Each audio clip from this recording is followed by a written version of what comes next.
Sziasztok! Üdvözöllek titeket újra az Ex Libris Anna csatornán. A mai videó egy harmadik negyedéves TBR húzás lesz.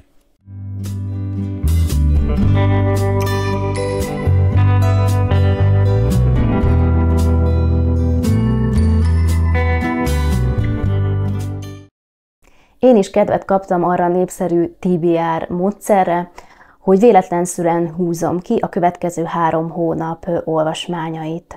2 üvegcsét készítettem erre a célra. Az egyikben 40 darab minikönyv van a fizikális TBR listámról, a másikban pedig 40 darab olvasási szempont, 5-5-5-5 fogok húzni mindkettőből. Bele is kezdek, mert nagyon izgatott vagyok. Az 5 minikönyvvel fogok kezdeni, utána hozom ide a könyveket, majd az 5 cetlit húzom ki, és utána mutatom meg, hogy a szempontokhoz milyen könyveket választottam. No, megkeverem.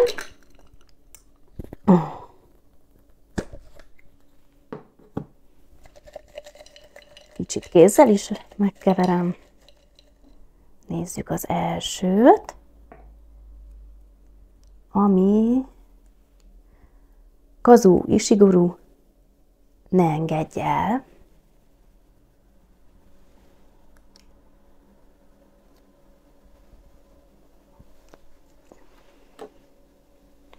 Jöhet a következő. Legyen ez. Először nektek mutatom. Ó, igen. Alice Oseman, Patience. Eddig tetszik.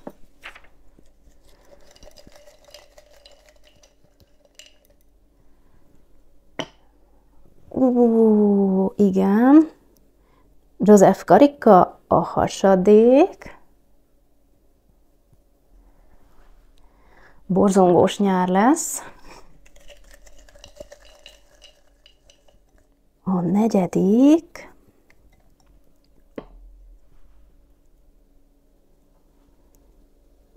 Donatella di Pietrantonio, A visszaadott lány. Mutatom a kis könyvet. Kavarok rajta még egy nagyot.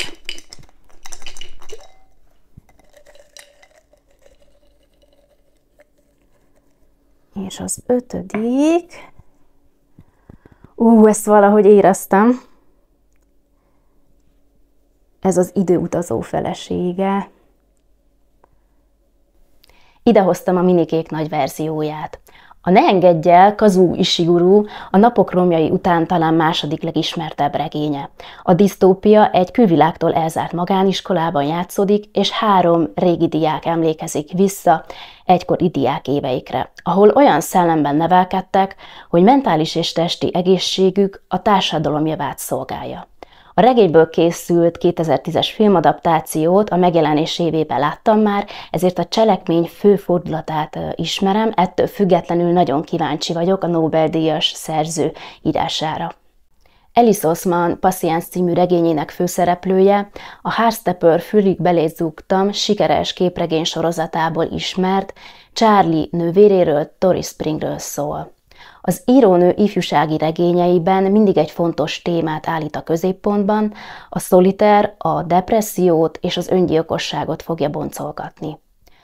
A sötét téma miatt egy komorabb hangvételű könyvre számítok, és kifejezetten örülök, hogy a vibráló, perzselő nyári időszakba vettem a kezemben, nem pedig egy esősebb, melankólikusabb időszakban.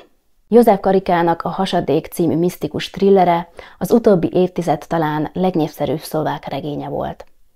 A kötet egy elmegyógyintézet széfjében talált dokumentumok alapján könnyilít fel egy rejtényt, amikor is megmagyarázhatatlan körülmények között emberek tűnnek el a Tribenics-hegységben. Donatella di Pietrantonio A visszaadott lány című könyve egy olyan kamaszlány története, aki megszokott környezetéből kiszakadva, nevelőszüleitől genetikai szüleihez költözik.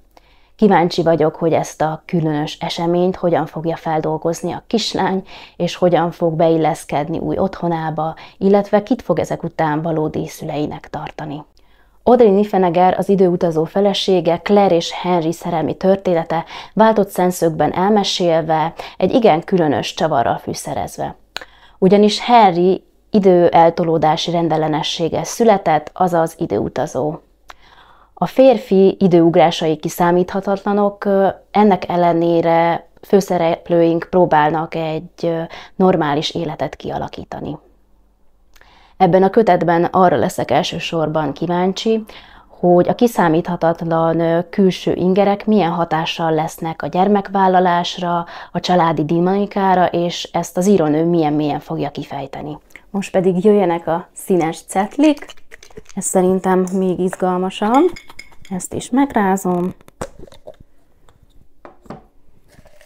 megkaverem, legyen egy holványsárga,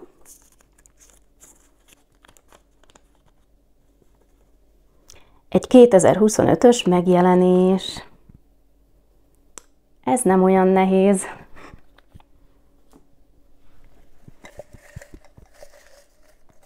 A következő egy sötét bordó. Nem csináltam színkódokat egyébként, csak úgy random írtam föl őket. Azt mondja: olvas egy olyan nemzetiségű szerzőtől, ahol már jártál korábban. Ez nagyon izgalmas, meg ez illeni fog a nyárhoz. Következő. Egy kék.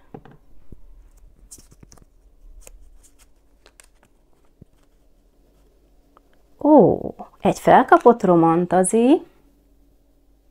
Izgalmas, eddig tetszik. Most becsukom a szememet, és fentről választok. Ez nagyon sok. Visszadobom. Legyen egy zöld.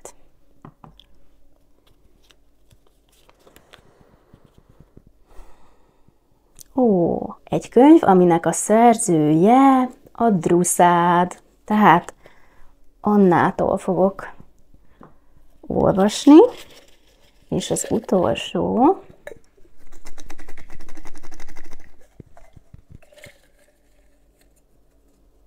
Egy rózsaszín.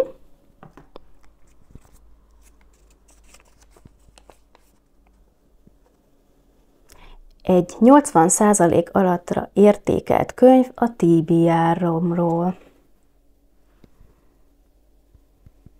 No, hát ezek nagyon izgalmas szempontok. Akkor hozom a könyveket.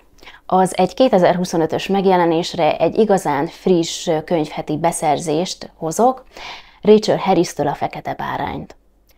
A könyv egy családi traumákkal és titkokkal teli, vicces és egyben vérfagyasztó stílusban elmesélt horror történet. Vesper egy vallási fanatista szektában nőtt föl, ezért 18 évesen megszökött ebből a mérgező környezetből. Most azonban unokatestvérének esküvőjére készül, úgyhogy újra találkoznia kell rég látott családjával. A Pontos Veszőparippa csatornának Nikie és Tündéje pont ebben a hónapban indítja el horror tematikájú könyvklubját, és a Fekete bárány lesz az első közös könyve, úgyhogy mindenféleképpen csatlakozni fogok hozzájuk. Ha esetleg nektek is kedvetek van hozzá, akkor a könyvklubhoz készült Molyos zónájának a linkjét meg fogjátok találni a leírásban. A következő pont szerint egy olyan nemzetiségű szerzőtől kell olvassak, amilyen országban már jártam korábban. Ezért a következő olvasmányom ihletője egy csodálatos gyerekkori utazásom emléke lesz a francia Rivérán, Nizzában. A francia írónőt, Virginie Grimaldit már többen ajánlották nekem, üdítően vicces hangvétele miatt, ezért ide, Ha az élet citrommal kínál című könyvét hoztam. A könyv témája szerintem is könnyebben olvasható egy csipetnyi humorral, ami nem más, mint az anyaság. Az anyaságnak is két szakasza, ugyanis az egyik főszereplő újszülött kisbabájával a gondoskodást, a másik főszereplő pedig már felnőtt gyerekeivel akik kirepültek, az elengedést tanulja meg éppen. A következő kihúzott cetlin az állt, hogy egy felkapott romantazit kell olvassak. Itt most nem a saját TBR-omról fogok választani, hanem a ChatGPT-t hívtam segítségül, és megkérdeztem tőle, hogy jelenleg melyik a 10 legfelkapottabb romantazi, ami magyar nyelven is megjelent. A győztes pedig nem lett más, mint Jennifer L. Armentrottól a Vérből és hamuból. Az Azonos című sorozat első kötete 1849 csillagozás alapján jelenleg 92%-on áll, és a MOL jóslása szerint 93%-ra, azaz 5 csillagra fogom értékelni a könyvet. A népszerűsége ellenére szinte semmit sem tudok a könyv cselekményéről, és szeretnék ebben a tudatlanságban maradni, hogy minél kevesebb külső befolyás alapján tudjam majd eldönteni, hogy tényleg megéri ez a könyv a hype-ot.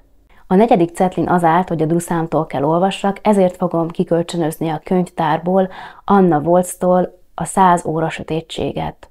A 14 éves, kényszeresen tisztaságmániás Emilia megszökik otthonról New Yorkba, és az előre lefoglalt lakásban 2 hasonló korú fiatal várja. Mindeközben a város felé közeledik az évszázad legnagyobb hurikánja Sandy, ezért 3-an összefogva kell átvészelniük ezt a természeti csapást szülők, víz és áram nélkül. Az utolsó pontra 80% alattra értékelt könyvet kell hozzak a TBR-omról. Ide egy olyan alulértékelt írónőtől fogok hozni könyvet, akinek majd mind a 3 magyarul megjelent regényét el szeretném olvasni. És remélem, hogy az értékeléseim majd emelni fogják ezeket a százalékokat. Ő nem más, mint Mona Awad, és a jelenleg 75%-on álló nyuszika. A történetet Samantha szemszögéből ismerjük meg, aki egy egyetemi író kurzuson felfigyel egy igen taszító, gazdag lányokból álló klikre és az ő nyuszika kultuszukra. A groteszk weird fiction furcsán mossa össze a valóságot a képzelettel, és talán pont ez a furcsaság a kulcsa az alacsony értékeléseknek, de nekem pont ez tetszik. Összességében elégedett vagyok ezzel a 10 könyvvel, amit a következő 3 hónapban fogok olvasni. A videó alatt egészen ráhangolódtam a kötetekre. Érdekes, hogy úgy alakult, hogy a 10 könyv közül most egy magyar szerzős könyvet se húztam, viszont az első fél évben 9 magyar szerzős kötetet is olvastam. Viszont úgy alakult, hogy a 10 könyv 8 különböző nemzetiségű írótól származik, úgyhogy etéren nagyon színesnek ígérkezik.